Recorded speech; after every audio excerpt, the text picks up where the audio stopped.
Chapter 1 Office and the Retail Space. So, again, as a part of the commercial course, office and retail space are one of the critical items. Um, so, in this chapter, we're going to talk about office space first, followed by the retail space. So we'll describe the key indicators to assess the relative strength and weakness of the commercial office market and differentiate between various classes like class A, B, and C. We'll identify zoning restrictions of the office building with particular reference to floor area ratios and height restrictions. Discuss structural design and layout of small and large office buildings, including key factors and consideration in relation to office core floor area, floor height, and number of floors, external finishes, and life safety systems. Briefly discuss office condominium and review key clauses in the agreement of purchase and sale for both standard building and an office condominium. Discuss the impact of key retail trends on the retail commercial development and how internal retail structure has been affected. Identify and describe primary key retail classification, including big box stores, power centers, shopping centers, lifestyle stores, downtown shopping malls, outlet malls, main street retail, and freestanding or single-use building. Discuss the growing interest of mixed-use centers and complexities involved with such development, including larger town centers projects and vertical mixed-use high-rise buildings. Detailed fundamentals of retail planning and design based on market position and accurate assessment of retail design of retail demand, like range, clustering, threshold, and competition. Discuss detailed planning and zoning with particular reference to smart growth initiative, retail zoning requirements, and site plan control. Detail design and structural consideration for retail buildings, including masonry tilt-up panels, insulated concrete forms, steel and modular structures, as well as parking garages. Discuss the method by which retail ground lease works and discuss the clauses in agreement of purchase and sale involving the purchase of a standalone retail building.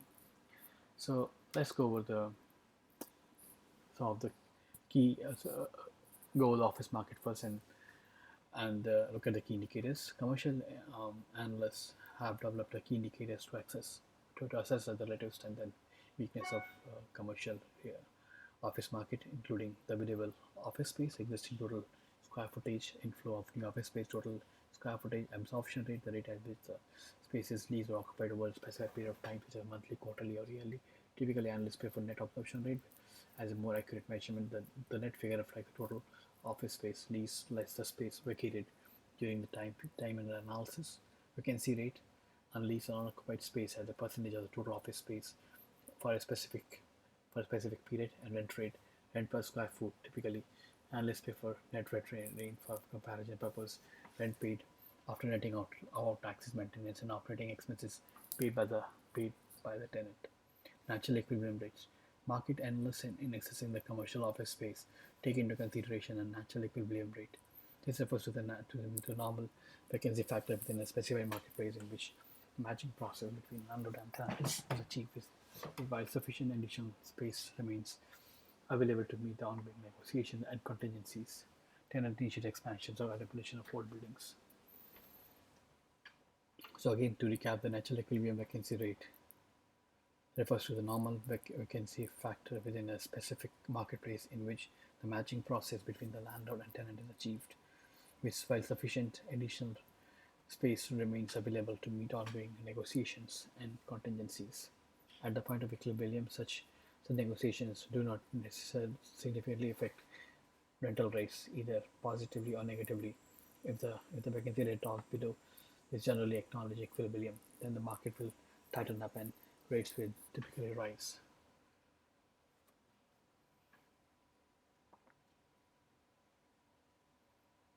Conversely, as the vacancy rate rises over the equilibrium, the rental rate will usually fall. How the natural vacancy rate was commonly thought to be in the range of 5 to 8%, such as now believes that the rate varies given local dynamics. For example, one office market area may be growing faster than the other, or the demand for the new modern office space far outstrips that of the older building. Building classification. Building classification has proven effective when analyzing market trends, vacancy rates, and rental rates, and while so of generally ordering building in terms of their desirability. So over the years, the buildings are classified as Class A, Class B, or Class C, where Class A building is identified by its prestige, location, premium office space, high-tech systems, and high-quality finishes. Class A buildings are readily identifiable by their perimeter appearance, by the premium appearance, and are typically occupied by Canada's corporate leaders, including banks, international corporations, large and prestigious legal firms. Class C buildings are generally concentrated in key downtown locations or other top locations like main transportation crossover within the city. Class B buildings are identified by a good location, average building material and construction, and adequate internal systems. Then A Class B buildings are older structure, typically less than 20 years old, lack the latest technology, and may suffer from limited functional obsolescence, but are generally well maintained and well managed. Class C buildings are typically located in less than area 20 years or more, lacking up-to-date technology. Class C buildings typically require extensive renovations, but low rents can be an attractive draw for commercial tenants not requiring or unable to afford higher classes of buildings. Submarkets. Larger urban market contains several submarkets which are viewed as distinct and most commonly arise due to geographic consideration of Toronto. In Toronto, for example, the downtown area office area is a listed submarket characterized by high density, high rent property with preponderance of classy building. Some markets can also be identified with midtown and suburban Toronto areas. Notable examples include the Yonge Street Corridor, including Yonge Bloor, Midtown, Yonge, St. Clair, Yonge Eglinton, Yonge Circuit. Each submarket offers slightly different options and benefit as well as lower real estate costs than downtown Toronto. Many factors can result in the growth of office submarkets, while general consideration such as accessibility and proximity to attractive housing, shopping, other amenities are the key consideration. Special circumstances also come into play. For example, the location of a government office in Toronto and Ottawa can result in spin-off building for those businesses closely aligned with the respective government activities. High-tech need to can give rise to office suburb market in close proximity to the widely acclaimed university in Kitchener-Waterloo, for example.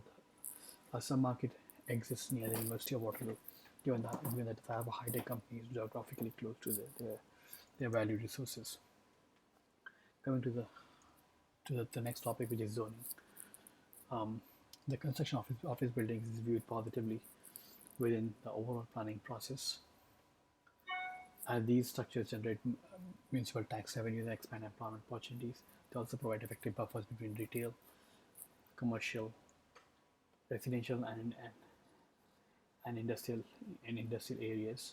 Planning consideration include the compatibility of any new project and with existing structures, density issues, given the concentration of people within one structure and the need for extensive parking facilities, added municipal responsibilities regarding fire and safety, provision for municipal water and sewage services, traffic generated given given by such development and accessibility, including road and public transportation.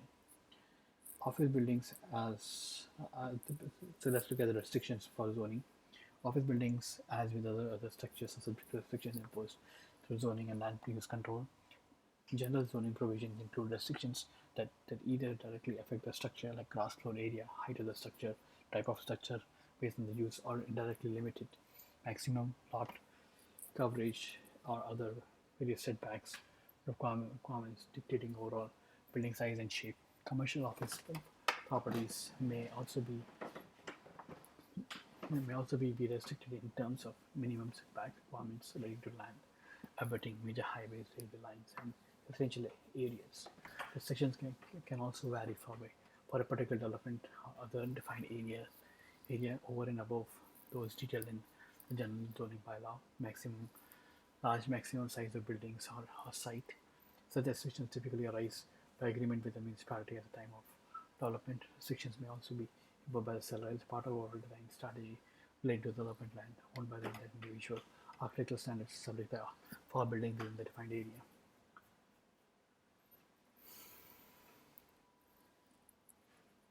Floor area ratio, or FAR. The floor area ratio is a significant factor in office building construction. This ratio is expressed as the total floor area of the building in relation to the total land area on which the building is located.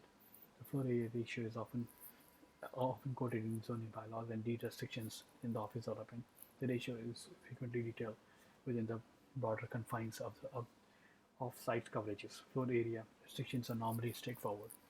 For example, if the floor area for a specific area is 3 and the gross lot area is 2000, then the total floor area cannot exceed 6,000 square meters. The definition of what constitutes total floor area will vary based on the appropriate municipal regulations. Height. The maximum permitted height of a structure is normally set out as a restriction under the municipal zoning bylaw. Usually, the height restriction is expressed in feet or meters. However, in some municipalities, the wording provides for limitation based on the number of floors. In these instances, the height of the floor is also specified. As an example, the zoning bylaw may state that the height of the structure should not exceed 40 meters as measured from grade. For commercial office sites, height restrictions may have an impact on the design consideration, particularly when greater setbacks are imposed on higher floors.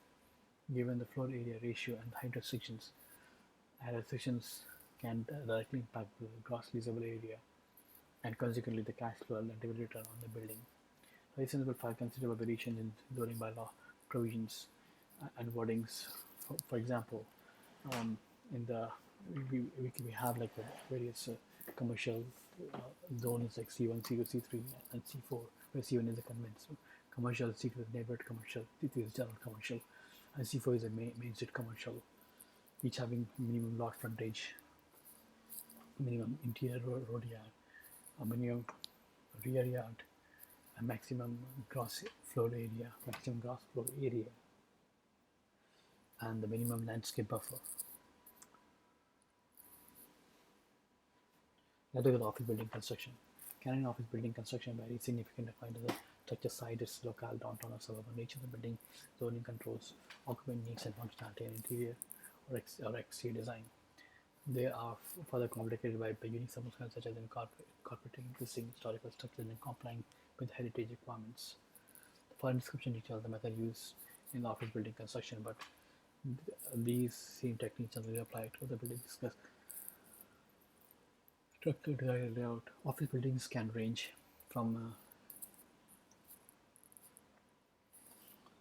a single two-story suburban professional building into a high-rises in a prime downtown location.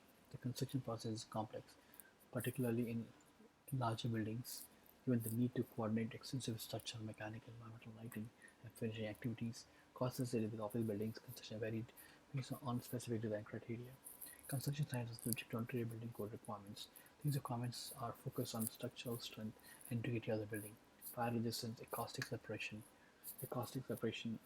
adequate means to egress in and out of the structure, assurance of adequate sanitary conditions, and appropriate construction materials to prevent heat loss, like insulating material, water intrusion, basement damp proofing, and moisture waiver barriers. Beyond minimum standards imposed by the code, the structure may have added elements and standards established by the owners and architects to achieve a unique element of design throughout the building. Normally, the final design is only altered with the approval of the building owner or the managing representative of the particular commercial project. Architects are commonly involved in the commercial building to assist with the preliminary design, drawing, specification, and technical drawings.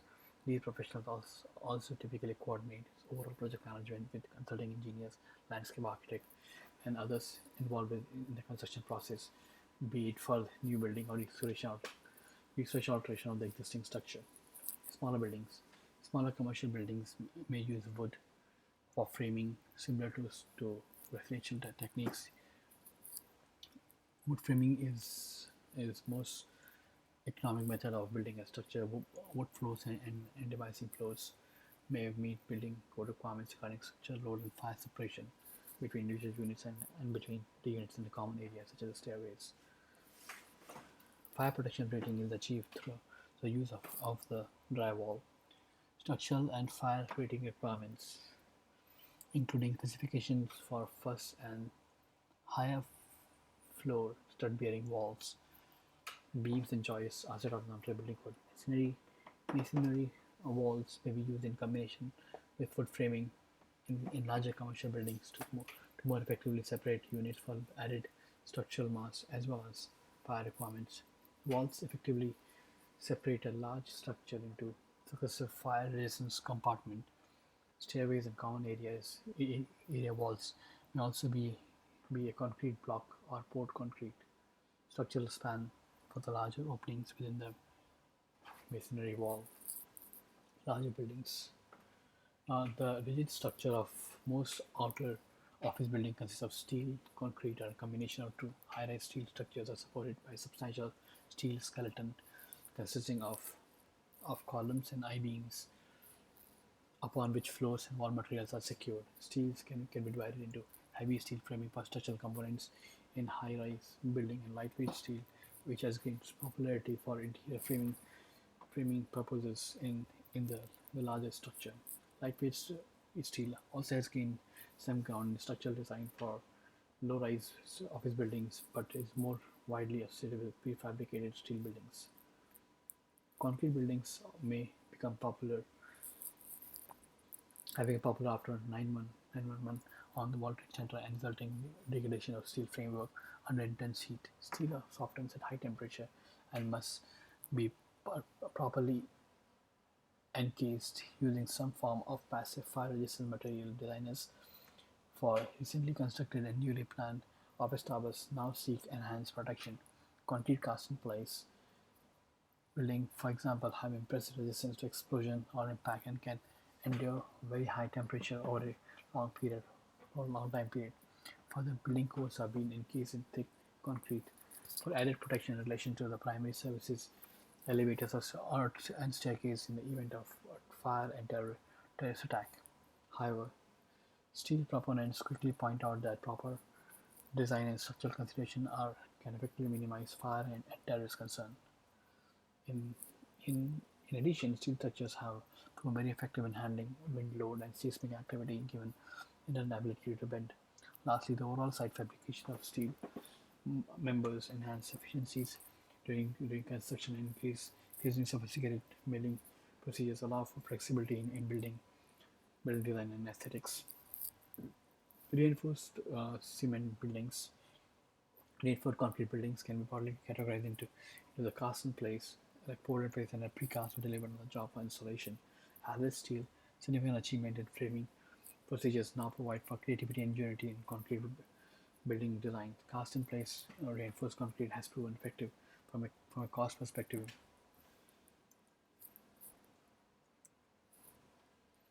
Building core. The building core in a multi-story building is a central or arterial component, integration function, and service need for occupants. Several buildings are normally composed of toilet facilities, elevator banks, janitor closet utilities, smoke shaft, and mechanical facility and staircase. Resistance will encounter both side core or the center core plans. Center core floor plans are better suited for multiple tenancies, while side core arrangement provide a larger open space on individual floors for larger tenants. The popularity of central core construction derives from its overall design efficiency. The traditional center core building attracts tenants who prefer perimeter window areas relegated to middle management and executive offices, while the interior area is used for other staff levels, reception areas, aisles, and hallways. High-rise office towers in downtown location are predominantly center core plans. Side core and off core building design are frequently found where extensive number of people perform similar function with no common for executive office or preferential location near windows. These cores have become increasingly popular with advent of high-tech call centers and large centralized customer service organization.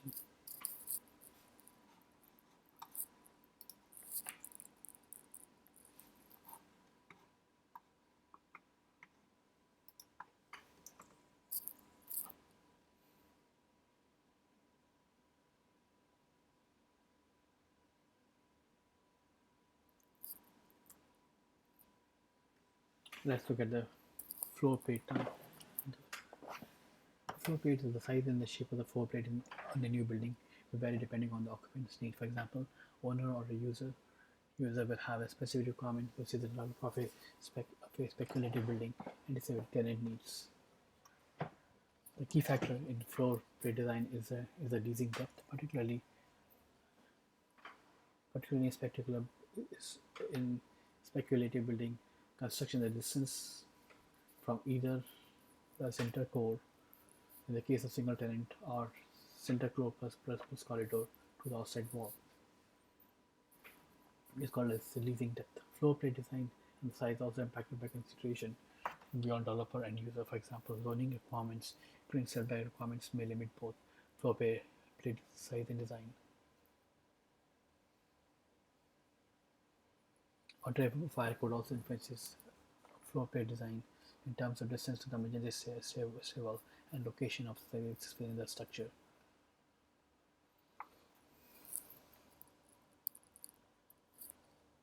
Floor height. Floor height also is also a consideration from both costing and user perspective. Additional costs are incurred when the floor-to-floor height increases, particularly in office towers. However, such may be unavoidable for both functional and aesthetic reasons. With larger structures, greater floor height allows more sunlight to enter the structure, provides for more air space and ventilation, particularly for high-tech needs including extensive use of computers, and provide greater clearance to accommodate high density lighting system now widely used in modern office towers. For clarification, floor to ceiling height is commonly referred commonly defined as the distance from the top of the one floor to the top of the next floor.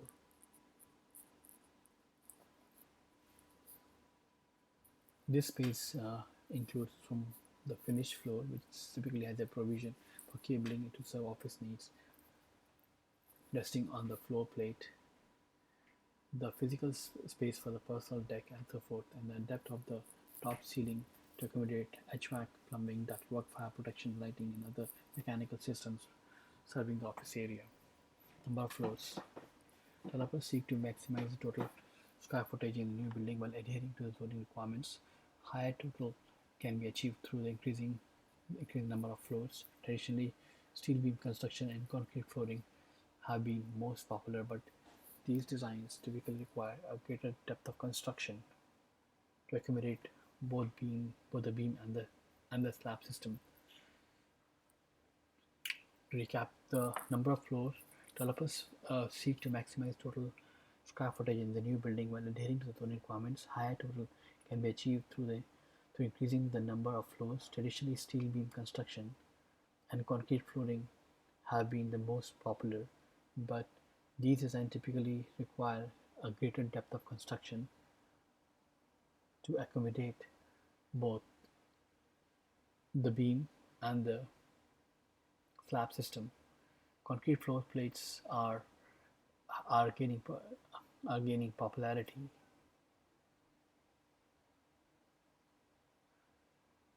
in many types of high-rise structures, as this system helps maximize the space between the finished floor and the top acoustic ceilings.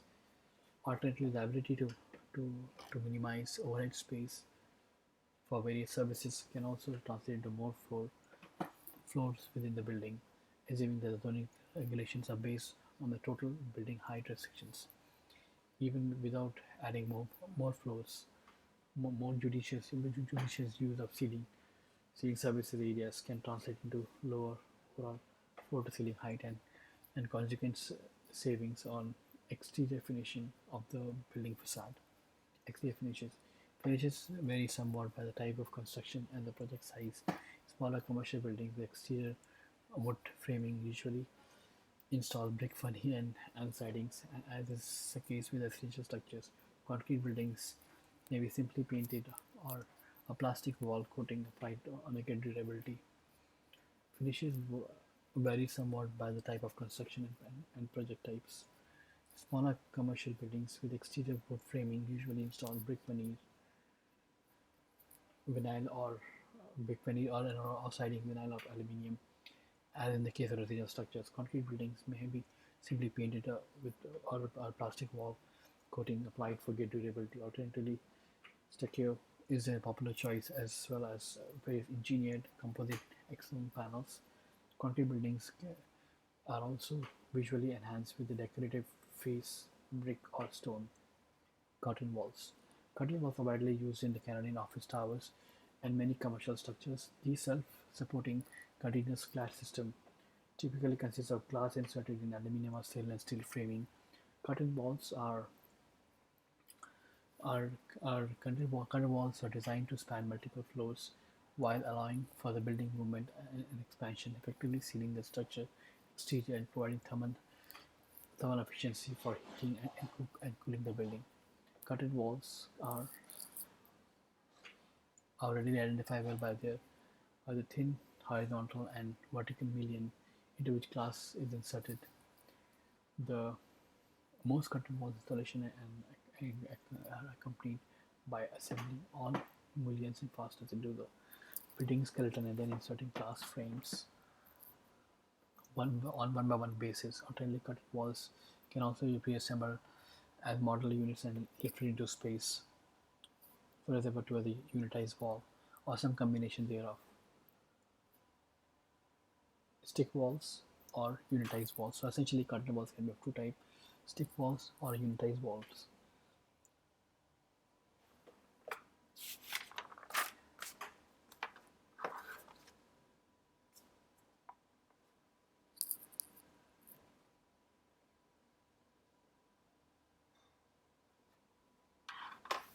So stick walls are inserted in glass frames on one by one basis. Unitized walls are pre-assembled as modular units and lifted into space. Early system often had problems with water penetration, condensation forming on exterior surface, or ice forming on external component, but these issues have been largely eliminated with quality curtain wall construction. Energy efficient advancement in curtain wall technology have resulted in considerable heating and cooling saving, not to mention increase the comfort for occupants. The double wall provides two glass panels with the air space in between. While different types of double wall exist, the general principle lies in creating an air compartment between the surface that can be passive. That is, the air is warmed in the winter months between the two glass panes to heat the interior glass wall, or air is circulated between them, cooled air to lower the interior to lower the temperature of the interior glass wall. The alternate approach, increasingly popular in Canada, involves high-performance glass with special coating to minimize glare and reflect long-wave radiation. Short E-glass, for example, contains thin metallic layer that allows filter sunlight into the structure during winter months while retarding outward flow of heat. Several some high performance windows may also insert gas filling between the glazing like argon or krypton to reduce heat and cold transfer.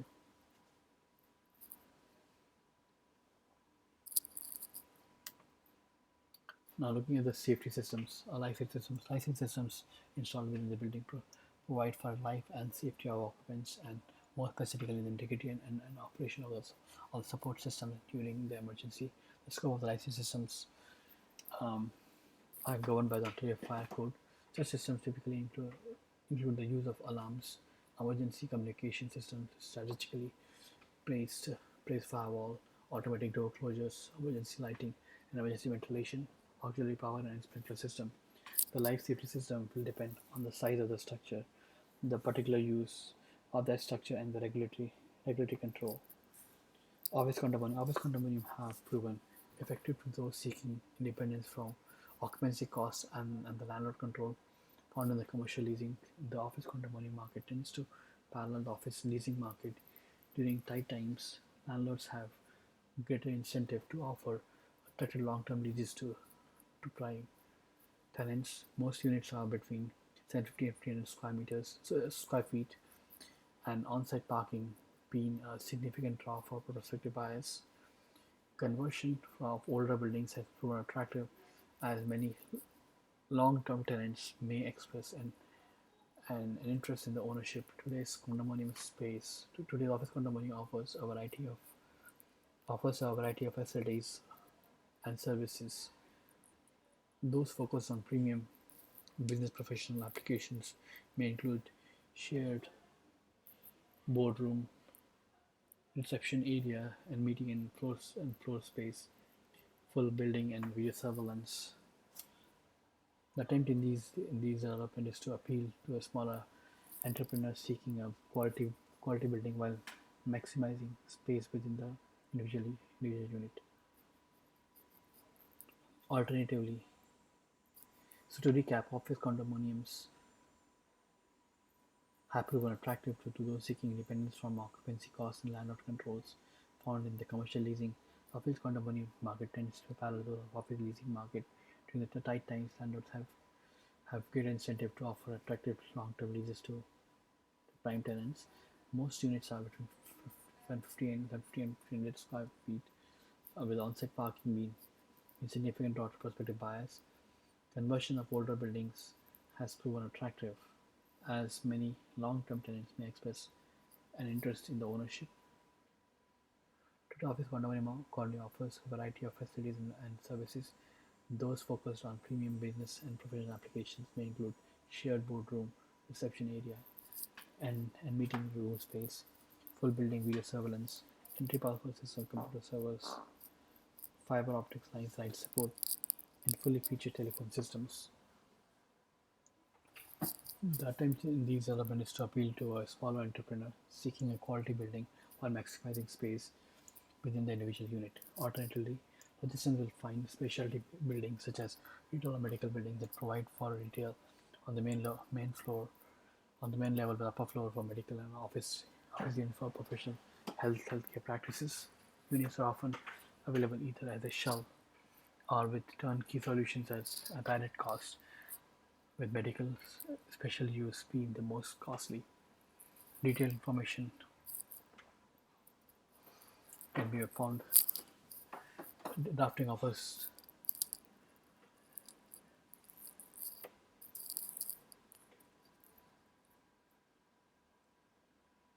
With regards to drafting offers, the important area is putting in conditions. So a few of the conditions could look like buyers agrees to pay a further sum of 1.6 million subject to adjustment to the seller on completion of this transaction with the funds drawn on the lawyer trust account in the form of bank draft, certified check, or wire transfer using an authorized system. Buyer and seller agree that the deposit will be submitted in the form of bank draft or certified check to the listing broker within 10 business days from the date of commencement of the extent of this agreement.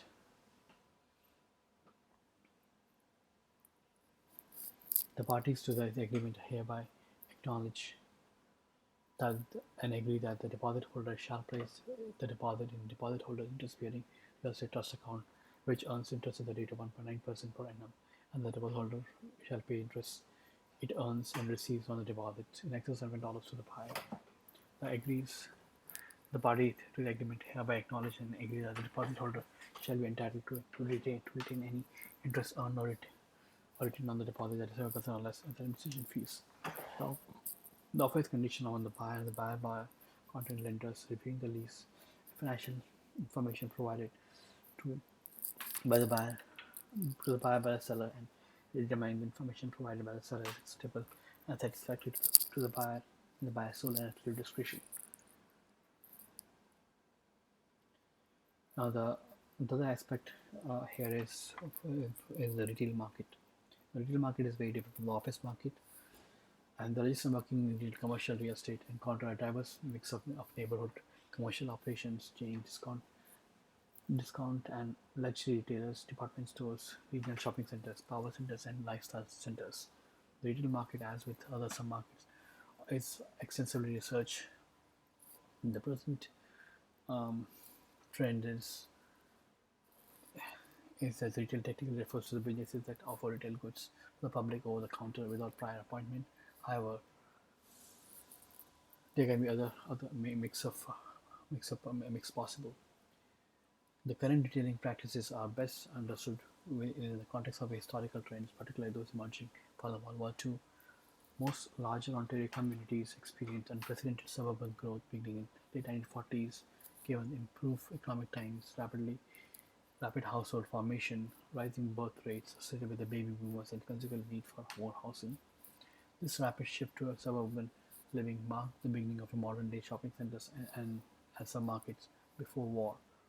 The downtown stores dominated the retail scene with neighborhood shopping and flowing outward on the arterial streets. Retail areas within amalgamated smaller communities merged into larger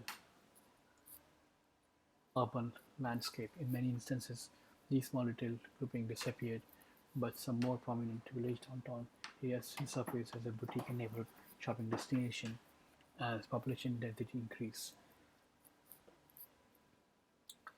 Suburban growth. The growth of suburbia forever changed the urban landscape in cities throughout the province of Ontario. Cities did not suffer, while Rice did not suffer the extent of urban decay witnessed in many other communities in other United States. The Toronto retail areas definitely declined in the face of suburban retail growth. The period from 1950s and late 1970s saw tremendous retail expansion in strip malls, neighborhood shopping centers, and enclosed regional shopping centers. Major major enclosed shopping centers sprouted up throughout Ontario. However, by the 1970s, a counterforce emerged as cities sought to revitalize downtown areas through enclosed shopping areas, expanded parking facilities, modernized storefront, and merchandising technique in existing retail areas. In mid-1980s heralded the start of the dramatic growth in alternative retail format and consumer sophistication grew. Now, let's look at the retail structure now. The internal retail structure has gone through a dramatic changes during the past 3 decades. The big box format is predominantly the most noteworthy development in the last 30 years. Large merchandisers focusing on everyday low prices have gained a significant foothold in the Canadian and Ontario marketplace. Larger merchandisers. Large retail operations are able to negotiate better price from suppliers given large orders while also wielding more control over those suppliers. While consumers generally benefit from lower prices, critics argue that the product choice is a constraint given the influence that the retailers can impose on suppliers as to what appears on the store shelves. At present, consumers do not appear adversely affected by the increasing concentration of retailer activity in larger merchandisers, but long-term effect have yet to be realized. Large merchandisers and big box outlets have generated many positive changes that benefit consumers, increasing use of technology including more efficient cross-docking distribution centers to deliver product supplies to merchandisers, warehousing and retail tracking system, interactive kiosks and self-checkout facilities have greatly improved the customer service and translate into real cost saving for retailers that in turn ultimately flows to consumers. Supply chain enhancements. The ability to streamline a real supply chain resulted from the introduction of barcodes in the 1970s and the ability to better manage and track inventories. New now radio frequency IDs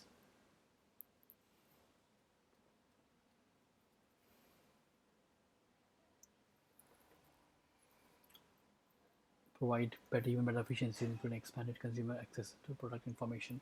RFID tags is actually a small microchip, a tiny embedded antenna. RFID not only benefit manufacturers and suppliers, but also the consumers. This technology is now being used in diverse applications such as passport, road tolling, toll pricing and billing, and rapid transit systems. RFID is particularly attractive to retailers as it not only addresses supply-oriented needs but also provides for enhanced consumer interaction in the shopping process. Online retailing. Lastly, the internet is having a profound impact on retailing structure, the packaging of products, and selling strategies. Online retailing has increased overall efficiency but has mostly shifted the balance of negotiation from retailers to consumers. Electronic shopping has proven particularly effective for consumers findings pricing, selecting and ordering goods and services, and particularly those hard to find products. Further abundant information is available. 24 hours a day to help the decision making process. The effect of pricing is most noteworthy. Retailers can now face a well informed consumer knowledgeable about the competitive pricing of the product. Entire search engines have been developed to complete exhaustive comparative shopping. Retailers face serious competition from online distribution centers delivering products directly to the consumer home. With such intense competition, Traditional schools and operations are now increasingly focused on superior design and heightened customer service to attract and retain customers. Fortunately, retailers have always demonstrated marketing creativity, knowing that shopping is not only a necessary activity but also an experience in itself. Let's look at retail classification. Retail stores vary from small independent operators to large big box operators. Regardless, their common functions to operate point of sale location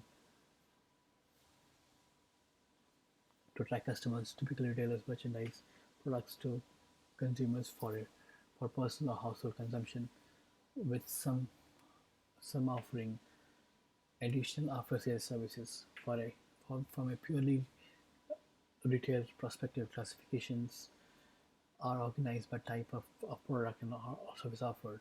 Registrants seek detailed retail statistics should be aware that the common classification system for a retail product can be developed under the North American Industry Classification System. Additional discussion of this system is found in Chapter 2 Industrial. However, this chapter is focused on retail training from a registrant perspective and emphasizes current development activity involving large retailers and retail centers, big box stores. Big box stores have revolutionized retailing in Canada. These stores typically ranging from 930 square meters, 9,300 square meters to 12,000 square meters.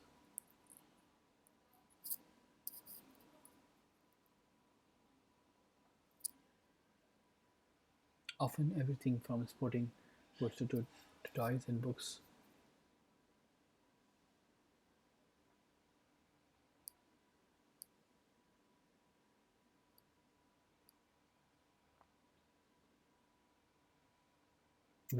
Within this category lie many variations including warehouse clubs, general merchandising, discount operation, home improvement, furniture, and white goods. Warehouse clubs and more home improvement stores tend to be on the larger side, while the electronics and office supplies are typically on the smaller side from 2,300 square meters to 4,600 square meters. Big box stores, most notably home improvement retailers, sought out inexpensive industrial lands near large residential areas for rezoning and land development purposes. Interior finishes are kept to the minimum and largely resemble warehouse facility.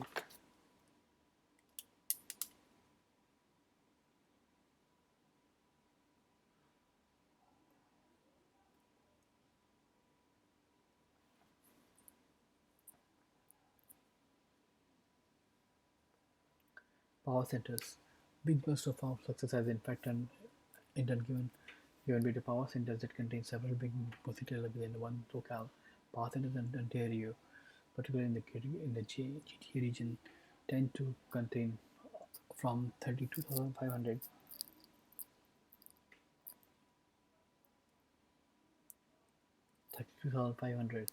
square meters to 60,000 square meters of retail space. Tenants in the power centers are typically big box anchor tenants, often referred to as the category dominant or the category killer, and as they represent a dominant retailer in a specific product in the market in which they serve. Recent years, in recent years, the size of the power center increased given their sustained consumer popularity, where some power centers may contain 4 or 5 big box operation, each with 9,300 square meters or more. The regional power centers can involve a much larger grouping of big box operations spanning 2 or more adjacent blocks of stores. Interestingly, recently developed power centers in Canada and in the US are now combining big box stores, specialty stores, and other uses within a single complex and blurring the intelligent difference between power centers and the regional shopping centers.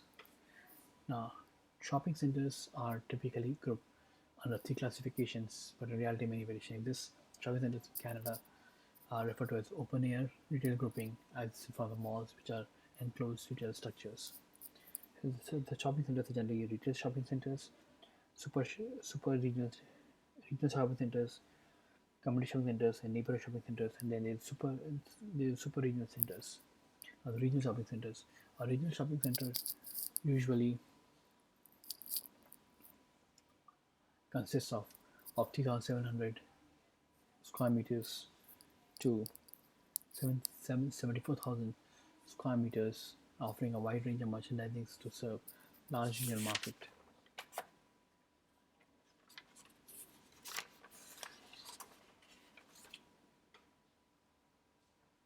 These centers are typically enclosed like a mall and anchored with two or more large stores, combination of general merchandising, big box store, and a supermarket.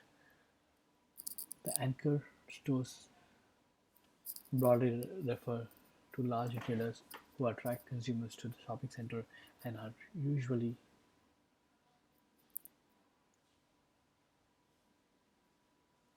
located at the end of the shopping center. Super regional centers, 74,000 meters onwards, may have the target market that extends 40 or more kilometers from the center location, depending on the competition, tenant mix, and accessibility. Regional centers can occupy an area of 24 hectares or 60 acres or more, and are frequently located near the expressway with ample parking. Proximity to major arterial road normally translates in an expanded market area as consumers are willing to travel greater distance given the relative ease of access. So to recap, regional shopping centers is from 10,000 to 24,000 square meters, offering larger range of merchandise to serve large regional target market and can be 24 hectares or more. A super regional center will have more than 24,000 square meters and target market of over 40 kilometers. A community shopping center is usually ranges between 9,300 square meters to 37,000 square meters of gross leasable area. These centers typically have two anchor tenants, which could include a discount or a full-time merchandiser, a big box retailer, a supermarket, and a home improvement store. And our home improvement store. The community shopping centers are usually located on main arterial road or at town centers in newly developed communities. The market trading area is normally less than 10 kilometers. The site size could typically range between 4 hectares and 15 hectares.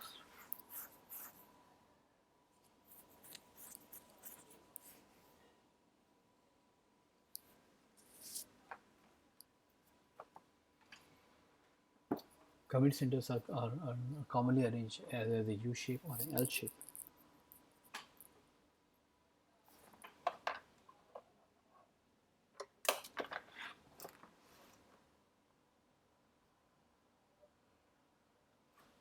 Neighborhood shopping center. The smallest retail center under 9,300 square meters is generally oriented to convenience shopping, including 6 to 8 stores offering day-to-day necessities, dry cleaning, pizza takeouts, and small restaurant and convenience store. An anchor is typically a supermarket. The smaller neighborhood centers facing the street with storefront parking are frequently referred to as the strip malls. So essentially, a smaller neighborhood center facing the street with a storefront parking are now referred to as the strip malls. A 6 to 8 strip mall layout could involve like a grill or a bar and 3 other units. Lifestyle stores, lifestyle centers. So lifestyle centers is the retail newcomer providing an open-air village-like shopping experience for upscale consumers. These lifestyle centers is clearly differentiated from the traditional enclosed mall in many ways. Rather than corridors and food courts, the lifestyle center shopping experience tree-lined streets, on-street ample parking, boutique merchandising, coffee shops and patios, entertainment facilities, fashionable restaurants, and pedestrian-friendly landscapes, pedestrian-friendly streetscapes. The central concept underlying these centers is to offer not only just a shopping destination, but rather a real shopping experience. Lifestyle centers have proven popular with developers as they can reduce initial construction costs along with ongoing heating and cooling costs, maintenance associated with the enclosed mall. Lifestyle centers are typically smaller than regional shopping centers and have a gross leasable area similar to that of a community shopping center. However, Some achieve the stature and size of a super regional center by incorporating not only boutique store but also big box operation, entertainment complexes, business offices, and residential leasing condominiums. Lifestyle centers have proven successful in United States, particularly in southern areas, but are popular throughout the country. The first Canadian Lifestyle Center recently opened in Vancouver, but several developments across Canada are now planned underway. Critics, while seeing Lifestyle Center as a viable alternative, better alternative for such a market, point to the harshness of the Canadian winters and more limited upscale target audience than found in the US. However, proponents quickly point to the success of open air power centers within Canada as compared to limited growth of indoor shopping centers over the past 20 years.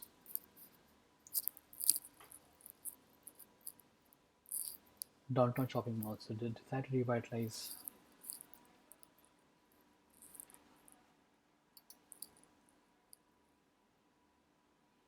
the desire to revitalize downtown shopping centers dates back several decades. Initially, the creation of pedestrian malls was viewed as a best approach to counter declining retail activity and exodus of shoppers to the suburbs. Unfortunately, many downtown areas lost the traditional department stores that anchored the real community, and remaining business mix was unable to stem the outflow to suburban shopping centers, big box stores, and retail centers. City planners are also devise ways to reverse city core decline by reinventing downtown retail facilities. The Toronto Eaton Centre is an example. However, this has not been universally the case with small and medium-sized towns throughout the province. Downtown malls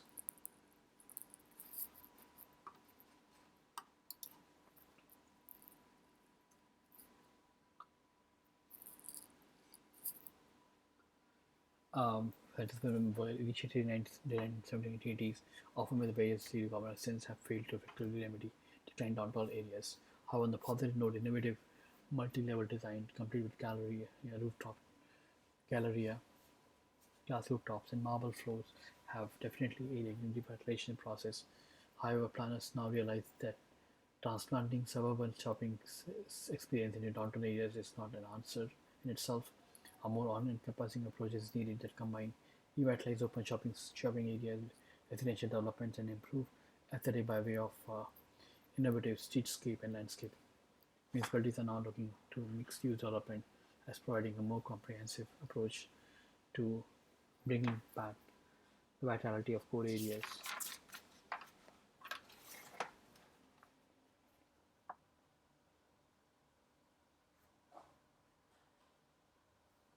Outlet malls. The retail market is continuously evolving and developers have gained specialty format to entice specific target market. Outlet malls have gained prominence in the shopping destination for brand name retailers and factory outlets. Outlet malls developed as the offshoot of a factory outlet store, typically attached to the factory or warehousing, selling surplus and return goods at a discount price. Outlet malls are usually located outside of a large urban area to reduce overall land costs, but in proximity to major highways. Merchandise offered by these outlets can range from end-of-season sell-offs to discontinued lines to the last year products. Outlet tenant mix varies based on the target market, but not but but now can include not only manufacturer outlets but also category and dominant stores and retail and specialty retail operations. Main Street retail. Historically, Main Street establishments dominated retail activity in most Ontario communities, while suburban growth has seriously eroded these areas. New interest in revitalizing traditional shopping destinations is significant. Local zoning provisions in most municipalities encourage complementary freestanding or mixed-use development. Main Street commercial projects seek a blend of old and new by creating a current mix of boutique stores and convenience stores, travel agents, coffee shop, fruits and vegetable market. As with older structures, these elements typically front directly the sidewalks with the front parallel to ample parking where a possible alternate parking lots. Planting strips or other landscapes also introduced to improve the overall shopping experience. Structural designs can vary from single storefront to more or two or more stories with mixed use essential components including multi-residential apartments or condominiums. freestanding buildings. Current retail trend involves the aggregation of stores within a specific locale to maximize collective marketing and capture a larger target audience through the larger target mix. However, certain retailers, including roadside franchisee, will only locate stores in freestanding buildings rather than regional center or attached buildings in this department. Buildings can be found in downtown area, alternate road, and proximity shopping centers. Freestanding locations are often favored by those businesses with unique marketing services and an established patronage, or including gas and convenience store, banks, and restaurants. Other common freestanding retailers include furniture stores, drug stores, home home products, or decor merchandisers. In other instances, merchandisers can gain the advantage of freestanding structures due to the lower real estate costs in outlying areas and low density urban centers. Freestanding structures provide for greater vehicular exposure, visual separation, and distinct geographical identity. Unfortunately, many features such as suburban redundancy are poorly integrated with overall planning framework. Arterial streets often contain a wide variety of building styles, facade setback, and parking arrangement. Mixed-use development. The mixed-use development in the US has gradually impacted Ontario real estate marketplace. A mixed development involves three or more significant producing revenue-producing uses, including retail, office, residential, entertainment, and cultural. Each use must be viewed as a standalone and not ancillary to another. For example, retail company must have adequate tenant mix to draw clientele beyond the development itself, and not simply convenience shopping for residents. Alternatively, an entertainment complex including movie theaters and restaurants must provide a destination point in itself. Mixed-use development are gaining widespread acceptance given the effective intertwining of shops, merchant, workspace, and essential units within the single master plan. Traditionally, zoning requirements emphasize the separation of functions, thereby creating a distinct area for redevelopment, redevelopment, office buildings, and residential plans for subdivision. This new approach appeals to those seeking more identity given within communities, including politicians, planners, environmental consumers who are searching for a community. Complex design and synergism. How mixed development are complex undertaking, and proper planning and integration with diverse uses is critical. The key lies in the comprehensive approach from a conceptual beginning to construction and finishing elements in order to properly integrate diverse functions and unrelated activities from one ground location to, while not jeopardizing the sense of place that is often stated lost in suburban sprawl. Town centers and vertical use buildings. The mixed concept use concept is also gaining popularity in much larger projects than those originally built on shopping center style parcels. Larger town center design include parks, pedestrian walkways, benches, fountains, and public square integrated into the urban landscape of complementary buildings that house residential, office, retail, cultural, and entertainment facilities. Other amenities frequently include cinemas, marinas, galleries, ice rinks, hotels. In existing urban areas, the entire mixed-use development may be integrated with existing historical buildings. The larger centers occupy 35 hectares or more. Mixed-use projects are vertically integrated high-rise buildings also have been successful.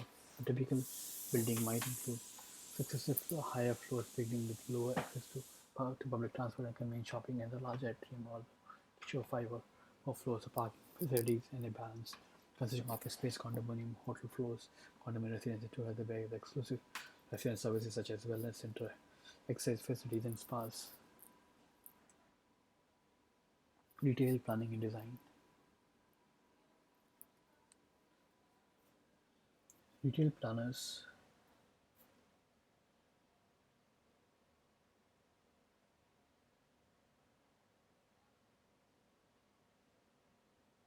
Retail planners must accurately define the intended marketplace and correctly establish the retail operation in or mixed-use complex in relation to that market. In other words, individual retailers or aggregators within the complex must be positioned correctly market positioning of a shopping destination is best described as an image it generates in the eyes of the consumer. Positioning involves the creation of a distinct, recognizable, and well accepted identity within the trading areas. The discussion focuses primarily on multi-use retail centers but can apply with necessary modification to single-use standalone retail business as well. Market position. Market positioning, traditionally likened to a horse race, is based on the premise that the consumers gain familiarity with only a limited number of options or contenders in a retail race. Well-positioned leading retailers and retail centers occupy a win, place, or show position in the prospect mindset, with the smaller, less visible competitors relegated to also runs. To avoid the also run status, retail complex developers must ensure that their image is correctly conveyed through the structural design, tenant mix, marketing, materials, and so forth. This is not to say that also runs cannot succeed. The task of a runner-up competitor, including smaller shopping centers, strip malls, and regional retail, is to find smaller niche market to which to operate and thrive. For example, a small community center might focus on discount goods, including a price-sensitive grocery store as an anchor tenant. A retail furniture store might seek a key arterial road near other retailers for maximum visibility, while specializing in low price point room packages. For the many standalone retailers and other businesses, bank, medical offices, dry cleaners, photographic studios, a card shop, and beauty salons, etc., either located within or in close proximity to large shopping centers or complexes to attract consumers and position themselves within those respective trading areas. Similarly, specialty purpose commercial operations will seek out main arterial street or low proximity to retail centers for high visibility. Retail demand. Now, therefore, aspect of retail demand range, clustering, threshold, and competition. Range refers to the maximum distance a typical consumer will travel in order to acquire a specific product or a service. Range, a special economic term, includes both time and distance consideration. As a general guideline, shoppers will generally travel a greater distance to acquire goods or services if the travel time is reduced to a direct highway system or ease of access, assuming all the other things are equal. Indefinite travel times can be easily perceived or real, or sometimes marketing pieces have to emphasize that the shopping center outer not 10 minutes are only minutes away. Transportation modes, subway, buses, streetcar stations also positively impact the drawing power for retail complex within the specific trading area. Of course, physical barriers, undeveloped land, rail lines, or expressway industrial lands areas in rundown neighborhood may impede pedestrian, public traffic, or private vehicular traffic and limit potential trade areas. Clustering impacts the consumer behavior in terms of merchant-tenant mix within a shopping complex or other commercial centers. Shoppers are influenced by retail grouping and will consolidate shopping trips if several needed products are available at a single destination. The better the mix, the better the draw. In the consumer mind, the greater travel distance is offset by reduced search costs. The impact of power centers and super the impact of power centers and super regional centers on consumer shopping is testament to the importance of clustering. Successful centers assemble an impressive array of stores and merchandise. Aggregate retailers with smaller products but different price points can be effective in attracting diverse shoppers. Threshold. Threshold involves both demographic and economic consideration. From a demographic perspective, threshold refers to the population size necessary to support a specific business. For example, the home improvement centers requires a much higher threshold than an auto repair store, a florist, or fast food restaurant. Threshold refers to involve both demographic and economic consideration. From a demographic perspective, the threshold refers to the population size necessary to support a specific business. A home improvement center requires a much larger threshold than the auto part store. Threshold analysis has taken considering economic variables into account, such as the household income and household expenditure. Both factors directly impact retail price points and product mixes. Threshold analysis is kept only for shopping, power, and lifestyle centers when determining tenant mix. but also for standalone retailers trying to assess market demand for the product. Competition also sounds about the trading area analysis. Generally, consumers will travel no further to obtain a product than necessary, as if no other factor are in play. Shoppers will pick the closest location if two or more competitors are offering the same product at similar prices. Consequently, retailers and other service business tend to aggregate on the main arterial road leading between the work areas and residential district to ensure both exposure and ease of access. All possible competition within a trading area must be fully analyzed in order to determine what retail demand and market shares can be anticipated for the new shopping complex or standalone operation. Provincial, provincial or municipal planning specifics outline land structures. The vacant commercial sites are increasingly rare in urban Ontario, and developers face complex planning and land development requirements when expanding, innovating, or redeveloping existing sites.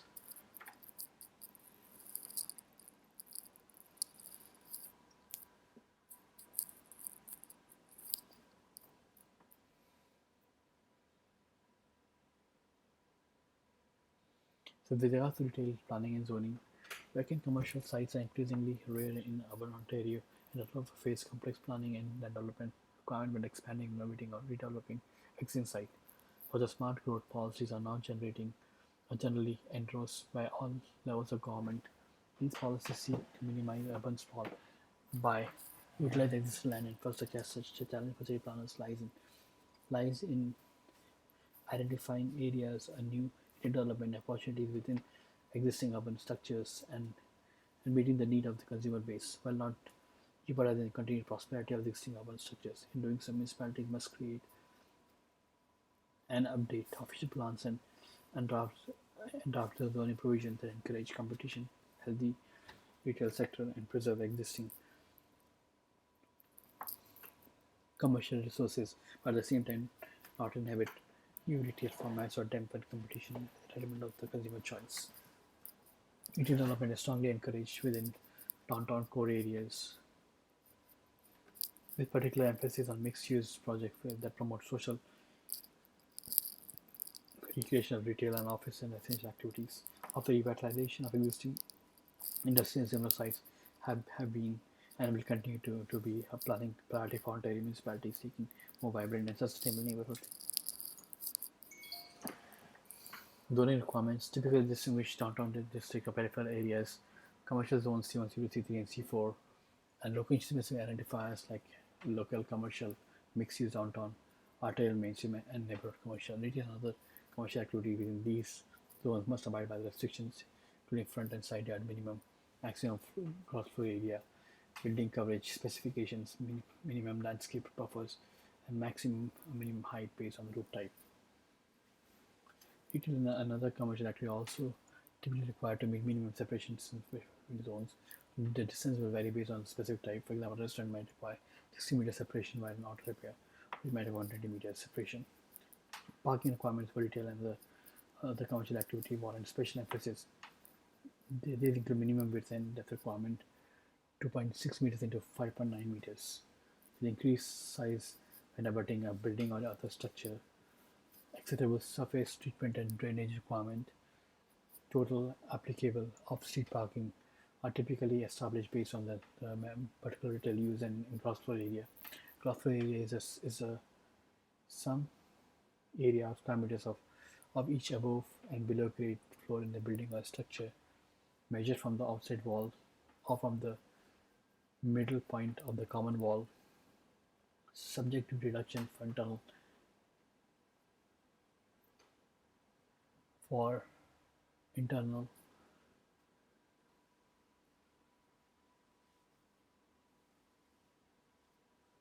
internal areas consumed for parking, mechanical rooms, stairwells, washrooms, and elevators. No standard definition is used throughout Ontario. Mixed-use development may have special zoning requirements given shared parking, park to accommodate retail, office, and residential spaces.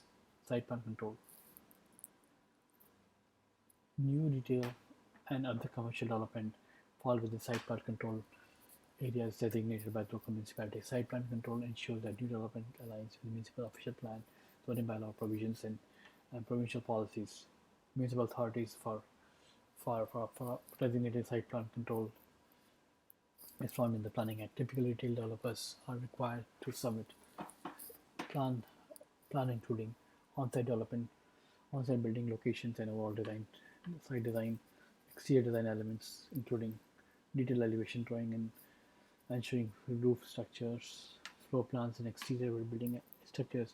The relationship of the proposal to the existing condition on the site, as well as surrounding areas, surrounding surrounding land uses, location of all signs, exterior lighting, and interior or exterior garbage collection and storage areas and loading areas, required parking space, including disabled of parking, driveways, ramps, access points, curbing, other traffic control elements, great stormwater, water and sewage areas, ditches and swells, emergency vehicle, fire access or routes, along with fire hydrant location, assigned waterways, all pedestrian accesses such as walkways, ramps, and their proposed resurfacing, landscape surface and buffer areas are the sustainable design elements, including location of all planting materials, any garden walls or walks, retail construction. Material building code sets out minimum requirement for retail building, including structural, mechanical,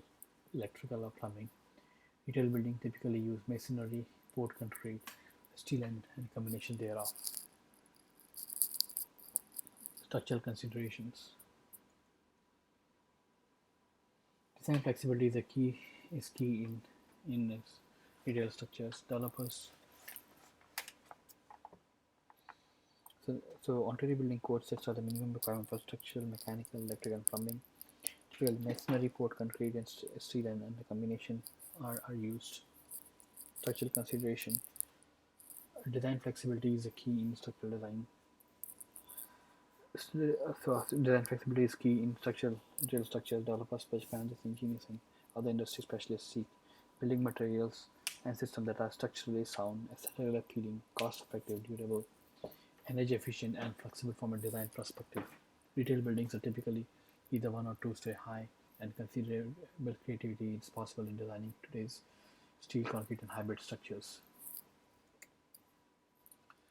So there are in fact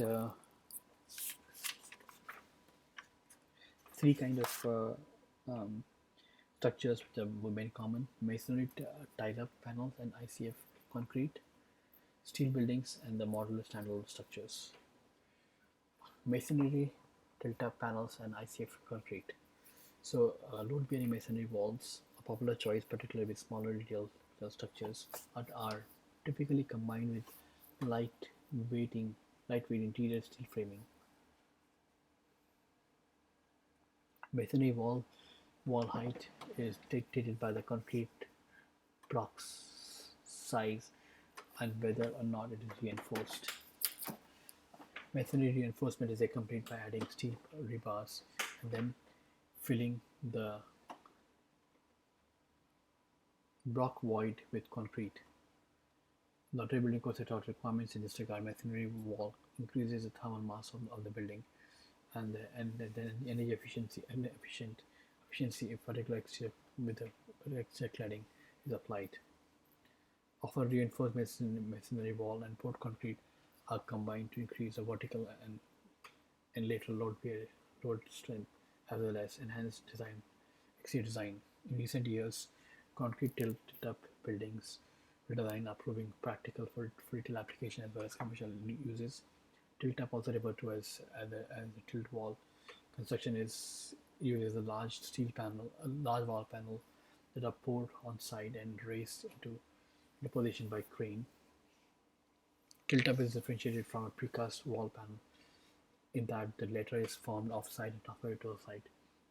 The panels are then lifted to the building slab and placed sequentially around the building perimeter to form the building exterior. Tilt-up construction is more cost-effective for larger structures, to 500 square meters and higher, and larger, and in comparison to masonry or steel. Formation and erection costs, including the use of large cranes, are a significant consideration. Insulated steel foam, so ICF, structures are built using polystyrene foams that are assembled to shape exterior walls in a commercial as well as residential buildings. These hollow forms are stacked to form the wall and then filled with reinforced concrete. ICA products vary in marketplace in terms of shape and stacking procedures. Ties used to link these the form and ease of installation. ICA structures have a thermal mass and high insulation value that reduces the energy cost.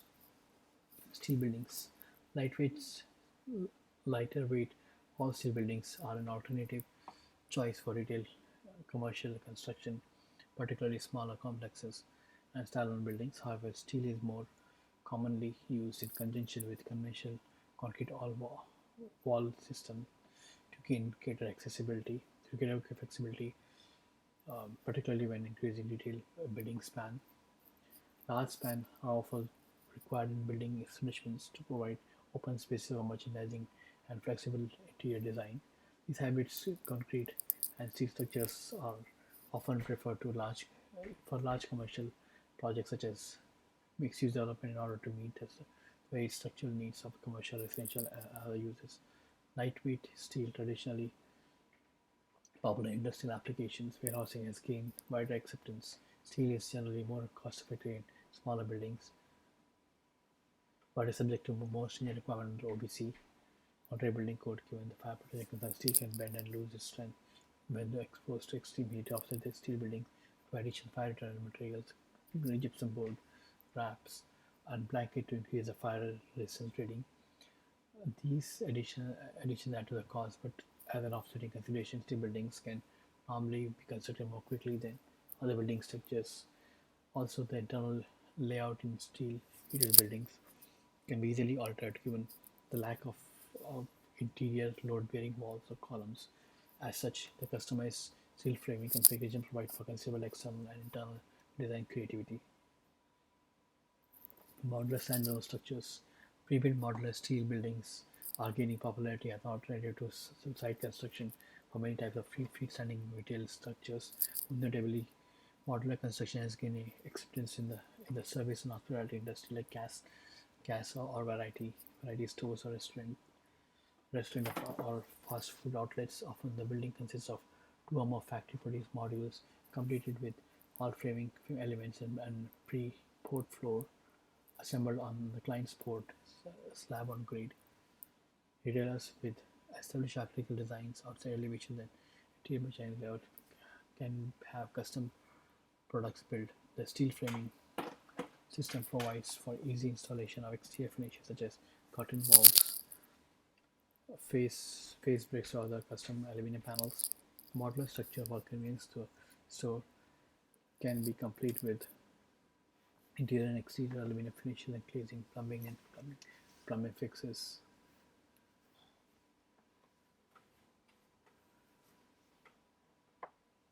Cashier counters and countertops, sprinkler and fire alarm components, rough inset for additional fast food area, heat ventilation and air conditioning unit, merchandising shelving and freezer and cooler. Primary benefit includes avoidance of delays due to adverse weather conditions, quick on-site assembly, less opportunity for theft or fridge or building products associated with on-site construction.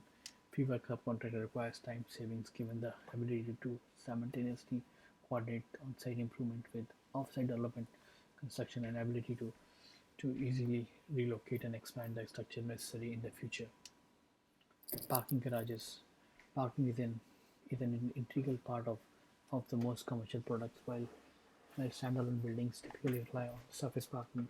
Structured buildings often a necessity in larger retail complexes.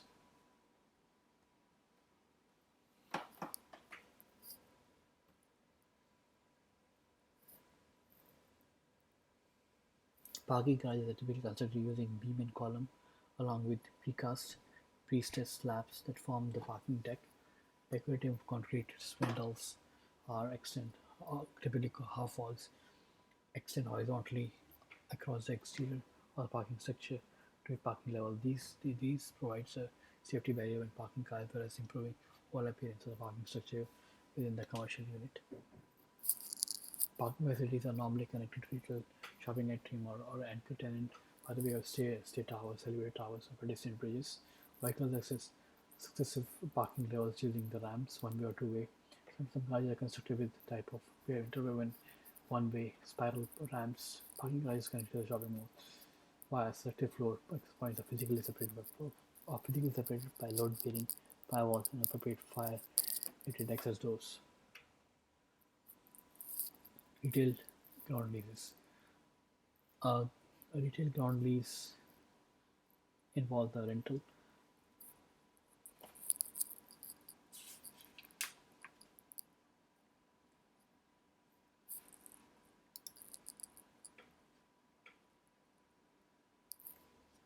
Retail ground lease involves the rental of a land only or limited land lease. Retail ground leases are highlighted, but in fact, such arrangements also found with other commercial developments, including coffee, office, industrial, and educational sectors. A ground lease is usually a long-term duration. Is is usually of a long duration involving the tenant covenants to build the structure on the said land. The building is security for rental payments, and the tenant default, the landlord will terminate the lease. The ground lease may prove attractive to owners of land in highly desirable areas. In cities, ground lease also used for out parcel or parameter of little shopping center, or the tenant can construct a building while avoiding additional capital outlay for the property. Ground provide a method by which tenants can leverage existing financial resources and potentially use land at a lower cost than if the property was purchased. However, difficulties can arise if the expansion of the building is required, or the tenant need additional financing or land to offset these changes, pointing to their equitable position as owner of the land and landlord lease and refuse to coordinate those interests. I think we are done with this. Thanks for your time. Bye.